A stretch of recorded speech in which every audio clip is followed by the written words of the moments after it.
Happy Friday, everybody, and welcome back to Brown Bag Bets, powered by BetSperts, who are your daily dose of quick hit handicapping and sports betting picks.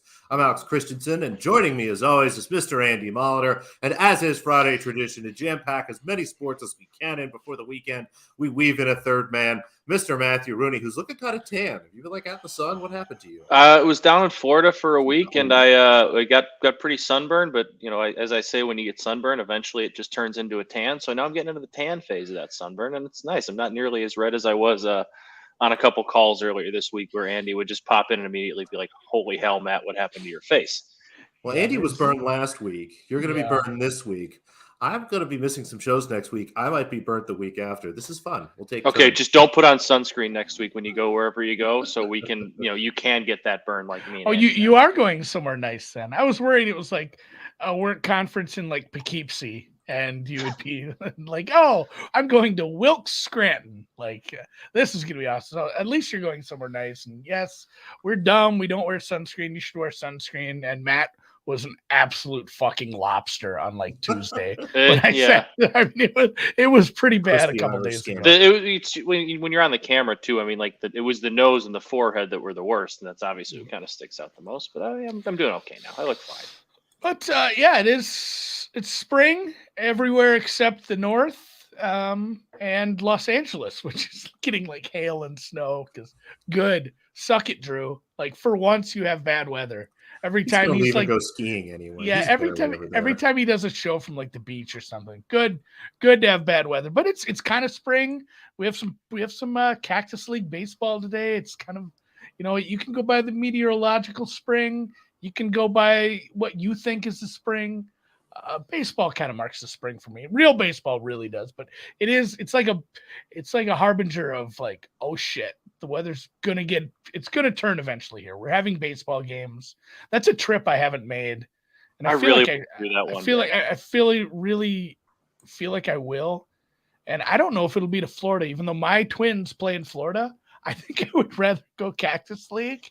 And also in the golf chat today, we saw Tiger Woods thing opened in Glendale. So God, I might go down there and just take in some. Love Arizona. Let's take a company trip to spring training. I'm absolutely sold on Arizona. And if you haven't seen it, go Google Tiger Woods pop. It's called it's unfortunately named Pop Stroke. I think it's like the world's nicest mini golf. It's like mini golf, but like real, sculptured land and actual sand traps and stuff. It's really cool looking.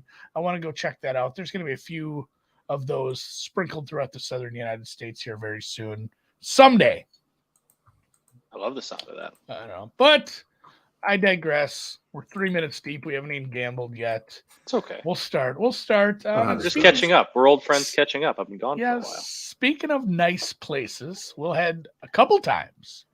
Actually, I don't have any live today. I can talk some live, I guess, but to the Yucatan Peninsula, Quintana Roo, to Merida, where not only will we have the WTA in action today, but the live tour will be firing up all across the landmass on the other part of the ocean in Mayakoba, which is closer to Cancun. But this looks like I did do some.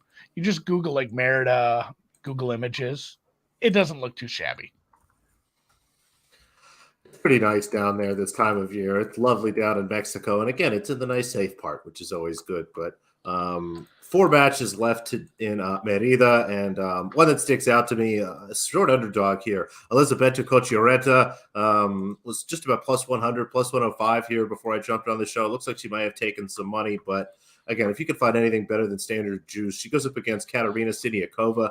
Siniakova can be a really solid player, but generally struggles in singles. Has had an okay week. Has won a couple really tight matches. Got lucky with a retirement or two. And Cocciaretta really plays well in Mexico for some reason. If you go back and look at all these tournaments, must really like, I don't know, the time zone, a little bit of altitude. I have no idea what it is, but she's really comfortable down here. Makes deep runs in these tournaments every year.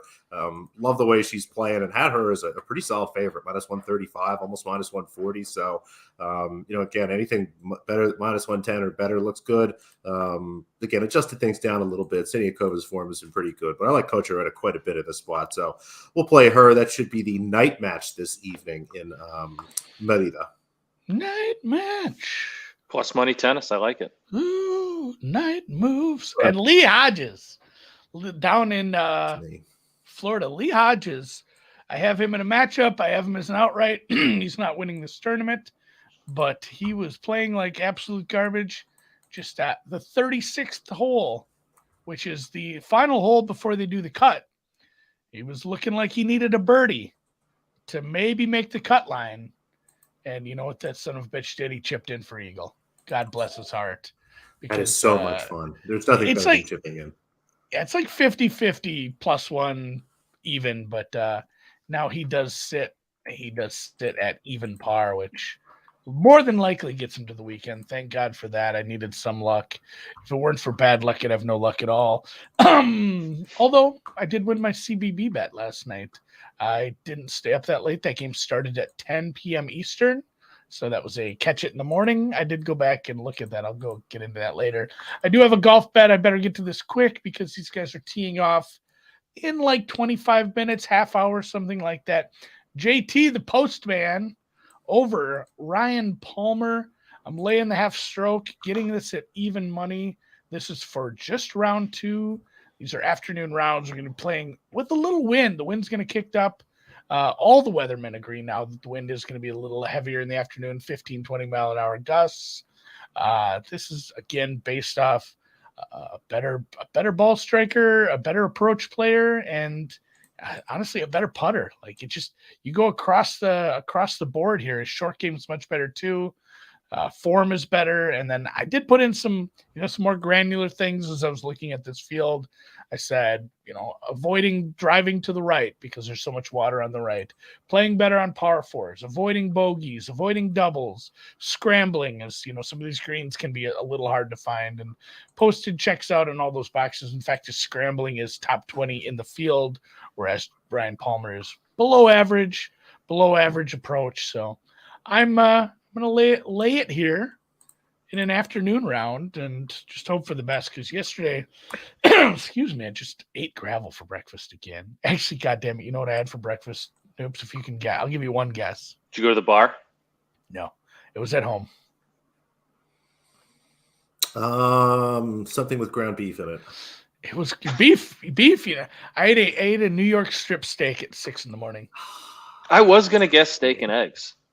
I know, but I ate it at home, like off the countertop, like when the kids are getting ready for school. I was just so hungry, and it was in the fridge because I'd split up those T-bones and cooked them, and I had that sitting.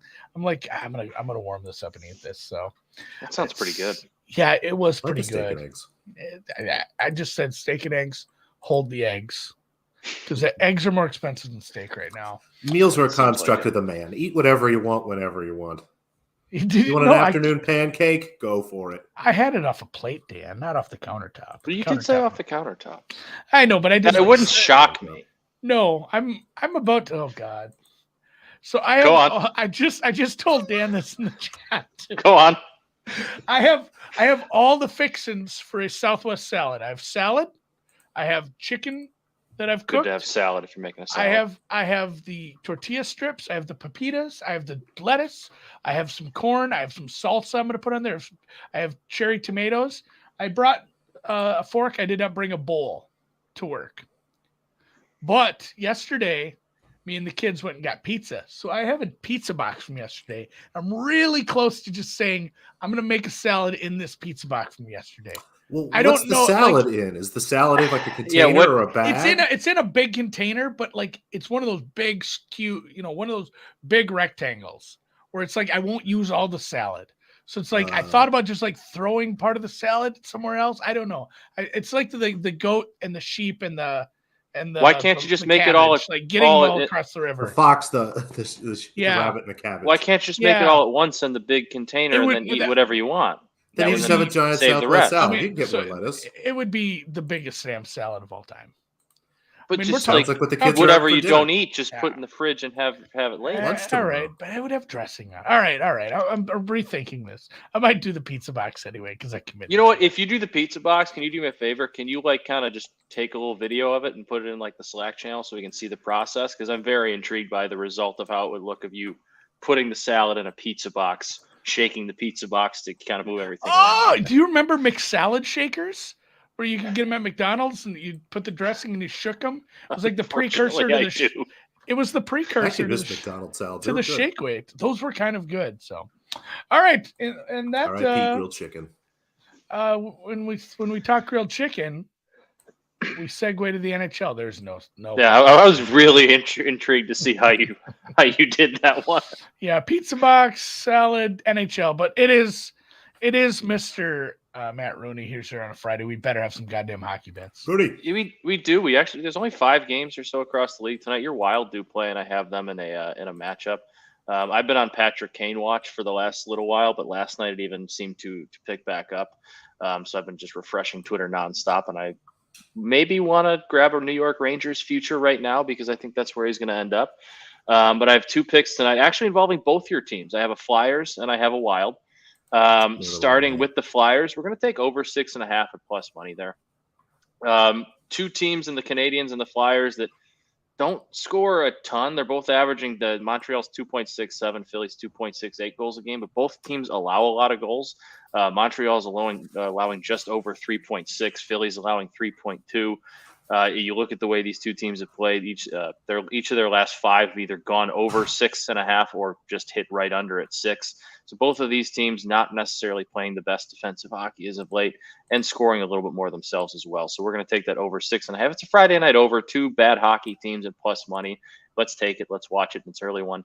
And then Andy's Wild, we're going to go the opposite direction here. We're going to take the first period under 1.5 at plus money. Minnesota, already a team that doesn't score all that much. They've gotten much better goaltending their last few games. They've allowed just 1 goal. I'm confirm this here. Just 1 goal over in their last 2 games. So 120 minutes of hockey, just 1 goal allowed. 3 of their last 4, they've allowed just 1 or fewer. And their last 10 first periods have gone under 1.5. Even games that have gone way over, they've still played lower scoring first periods. So that's definitely a trend we're starting to see with them. They're not even starting to see with them. We've been seeing for a while because they are much more of a defensively focused team. Gets pretty good goaltending, especially as of late. So we're going to take that first period under. I am a little bit nervous because it is in Toronto, and Toronto is a team that plays better at home, scores a little bit more at home. But 10 in a row for Minnesota, we're going to get plus money for that under. I think you got to take it. Yeah. They're kind of good right now. I feel like the Wild have been winning. They have. They've won 4 in a row, and that's coming off a very struggling stretch for them where they just, they're still not scoring a ton of goals. It was pretty much either Kirill Kaprizov's line or him got a goal or nobody was scoring for, I think it was like, I saw the Wild's beat writer have like 328 consecutive minutes before this 4-game winning streak of the Wild not scoring without him on the ice. But they're starting to play a little bit better hockey here. They're going to be a team they're going to go to the playoffs. They're going to contend in it, but they'll probably end up falling short because I just don't think they're going to have the firepower. Yeah, maybe I'll go to a playoff game. I gotta go to a Blackhawks. You still owe me a hockey game, Andy. I don't know what we're doing here. In Minnesota that has never seen hockey. I'm coming down. Yeah, you've been saying that for years. You've been saying that for 365 days now. I'm waiting. COVID's over, buddy. Get down there. Tickets just keep getting cheaper, babe. Don't worry about it. We're coming down. I'm going. All right. Well, thank you, Matt, for at least involving one of my teams. Hopefully, Alex has the same courtesy to give me some action in my Timberwolves game as well. You're a very lucky boy, Andrew. We've got 8 NBA games tonight, and one of the ones that I have actually placed a wager on is that Timberwolves game. 3 games that I have bets on tonight. The other 5, Knicks open to small underdogs against the Wizards. That would have been nice to get, but the market right where I have it, my number's -2. I'm looking at Knicks -2 here. Producer Dan's Hawk, short favorites over the Cavaliers. Cavaliers played last night. Gonna have to see if the injury report is clear. If it is, I'll actually probably back the Cavaliers as underdogs, but we'll see how that goes. Bucks Heat tonight, really tough to handicap. Looks like Giannis is going to be out. The Bucks are short favorites at home, which is pretty odd. The Brooklyn Nets short underdogs to Matt Rooney's Bulls. Not sure what the Bulls have left in terms of level of Patrick interest. Beverly. We got Patrick Beverly now. We're going to win it all. That's going to change everything, I'm sure. We'll see. I mean, it's, again, hard to handicap this Nets team, so I'll put that one aside. And then the Rockets, we do like betting Rockets games. Generally, when they're at home, they're big underdogs to the Warriors. But we'll start with the Hornets and the Timberwolves here. I'm going under a big number. 241 is the total. I had this in the mid-230s, closer to, honestly, 234, 235 myself, and it can be tough. There's a lot of variance in some of these Hornets totals. I mean, if we lose this, there might be 260 points in this game. When you look at kind of the ends of the tails, if you will, some of the projections, there are some higher numbers and a little bit of chance for that. But more often than not, the Hornets here, as they continue to tank, just really aren't playing for much of anything. Unless LaMelo Ball comes out and has a hot night, this team struggles to score more than 110 points.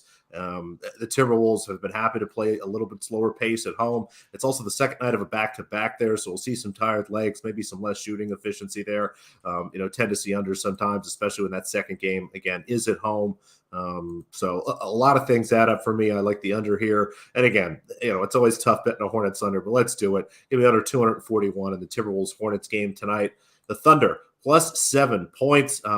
This is bouncing around a little bit. We hit 6.5. I'm still seeing 7s out there. We'll draw the line kind of right at 7. The Thunder played last night, went into overtime. Shai Gilgeous-Alexander has played back-to-backs, but just kind of a funky line here. I was expecting to see something closer to a 5, maybe a 5.5. This opened around 7.5, 8, has been bet down a little bit. The Thunder are fantastic, and the Phoenix Suns, although they've been much better with Devin Booker, still struggle, especially in their second units, where the Thunder have done well this year. So I'm going to take the Thunder plus 7 and cross my fingers it will not have any sort of weird injury nonsense, but keep an eye on that. And then the Sacramento Kings, I'm not sure if they're going to light the beam tonight as they face the Los Angeles Clippers, but they could definitely keep it within 2 scores here. Plus 6.5 is too many points. I had this closer to 3.5, 4. The Kings have just been really great this year. They continue to play better and better basketball. The offense plays at a high level no matter what team they face, and the Clippers have struggled against some better offenses and some of these higher scoring teams. So if this game gets to be a shootout like I expect it to, the Kings should be able to stay into this number no problem. So Kings plus 6.5 against the Clippers, Thunders plus 7 in Phoenix against the Suns, and then Hornets, Timberwolves under 241. 241 sounds like a lot. It does. But you're right. Some of these, and yeah, Noops, remember when the Hawks fired Lloyd Pierce and then beat the 7? That seems mean-spirited, Daniel. Oh, like you never do anything mean-spirited. I know, all the time. I already bet a White Sox under for the year. Just gonna rooting. Well, it's the only sport I actually do care a little bit about is watching the Twins play well. Although the first Twins game I'll go to this year will definitely not be a Twins game. It will be a St. Paul Saints game. They have these fire pit seats where you're right next to one of those big fire tables because it's cold during, the first month of baseball. And I want to see the robot umps. AAA is all robot umps now. So gonna go. Oh, I can't wait. Gonna go check out the robot umps and drink some cheap beers because AAA beers always. Who's your AAA team, Matt? It's the current now. I mean, the closest AAA team, the Iowa Cubs, are a few hours. No, I mean, who is the Sox? Sox, yeah. Charlotte Knights. Sorry, okay. I thought you meant locally, who's the one. That sucks. Yours is so far away. Ours used to be in Rochester, New York. We got the Kane County Cougars, which isn't far. I think they're single A. The Gary Railcats, which is an independent league. There's a Rockford, but no, the AAA is the Charlotte Knights. Yeah, all the Sox AAA or minor league affiliates are south. That sucks. Ours is I think the two stadiums are 15 minutes apart. That's nice. The Twins and the Iowa Cubs, that'd be a fun one to go to too. I'm gonna try it maybe during Gamble Camp. Jacob asked, are you gonna poach college hoops players this weekend? Goddamn right. It's all hoops all the time now. It's conference tournament time, guys. This is the last day that the Atlantic Sun will play basketball until the tournament. No. And for now, I'm going to bet the Atlantic Sun. I'm going to bet in the Atlantic Sun tonight. And yes, I covered an 11-point dog last night with a 3-pointer at the end to the other team won by 9. So, woof. I'm glad I didn't stay up and put myself through that. It's a win. Win's a win, but I don't need the gray hairs. So glad the Pepperdine Waves will get it done tonight. The Jacksonville Dolphins, almost like the Waves. This is a fun matchup too. This is not a rematch. It's a big enough conference where everybody doesn't play each other twice. So they haven't played yet. The Eastern Kentucky Colonels will come to town, and very contrasting, I guess, stylistically, quick tempo, low efficiency, low effective field goal percentage, very low, but they run a lot of plays. And then kind of the opposite for Jacksonville, very slow tempo team, but effective, efficient. They get to the line, not as much as I'd like them to, but when they get there, they make them at a super high clip, 21st in the entire nation. Both offenses kind of stinky, but I like my faster pay or my slow plotting effective field goal percentage is just kind of like how are you shooting from the field, essentially, like compared to your free throw attempts. It's tricky enough to explain that I'm not even going to try to do it because I feel like I would muck it all up, but I like it to use it as a little more of a maybe a granular look at the offense compared to just like offensive efficiency percentage. So I like this. This is a flip favorite. They actually opened at like +1. I mean, it's not like a big steam move, but I was able to get -1 +104. I'm not the kind of guy who would ever play the money line here and pay like -110 for that. If you can just lay the -1 here, don't ever buy points. Go ahead and sell them if you can, and that's what I did in this case. So Jacksonville tonight in the ASUN closer. We have conference tournaments starting next week. The sun sets on the Atlantic 10, and then also if I did mention I'd say something about Live that starts in a while now. I think maybe an hour or two. I tweeted it out, but I bet Patrick Reed. Like, he played well enough against a real field of golfers out in the desert. Almost tracked Rory down, and then you're going to put him 26-1 because what? Cam, Dustin, and Mito are in the field. Like, give me a break. Are all of their rounds on the CW? Yeah, it's tricky though. Some of it's like tape delayed. Interesting. Like, it's funny. Like, everybody is like, I wish it was still just on YouTube. That was easy. Like, you just went to the live YouTube and it was on. Like, the ultimate streaming app is YouTube. It's better than, like, ESPN Plus is great, but there's a bunch of clicks. Yeah. And then Plus, and you got to find it. YouTube was always easy to find it. You just live golf. Yeah, YouTube is the best streaming app in the whole world. Like, everything should just be on YouTube. Put all the TV on YouTube all the time. That's my solution. World peace, guys. That's how we solve things. It's called YouTube TV. Yeah. It would be nice to watch all of your television in one place again. Yeah. But it'll come back to that. Everything comes full circle. At some point, all the streaming services will merge, and then they'll come apart again. Yeah, not to old man yells at cloud, but yeah, like, my first TV didn't have a remote. When I was very, very small, like, you still had to go up and flip the channel manually. Like, this was the early or late 80s, I suppose.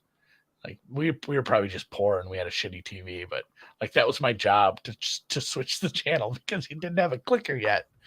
But I digress. I have one now. No big deal, guys. Matt, anything heading into the weekend you got to say? No, just want to heal up this sunburn. Yeah, lots of aloe. Get after it. Noops. When are you gone next week? Just say it on the show so I know now. Yeah, just tell us. Tell me what days I got to be ready to be on the show. Monday, Wednesday, and Thursday. I'll be back on Tuesday, and then Friday I should be able to be around. That's weird. That's weird timing. I like it. It is weird timing. All right. I'm down with it. Well, we'll miss you. You enjoy your stuff. We'll fill in. We'll have time. Maybe I'll do ATP. Maybe Andy, I'll see you on Friday. Matt, I'll see you on Tuesday. Yeah. Maybe ATP Andy might be back. I don't know. We got some good events coming up here soon. How close are we to the Sunshine Double? It is, I think, the week after next. That's in the middle of a week. That's what I always get a little confused by. I can't remember. Outside of slams, my favorite stretch is Indian Wells in Miami for sure. March 8th. So about a week and a half. Conference tournaments on top of the Sunshine Double, on top of preseason baseball. Let's go. We'll see you guys. Hit the thumbs up, please. Especially you, Strassner, Coogan, Heaton, Holt. We'll catch y'all next week.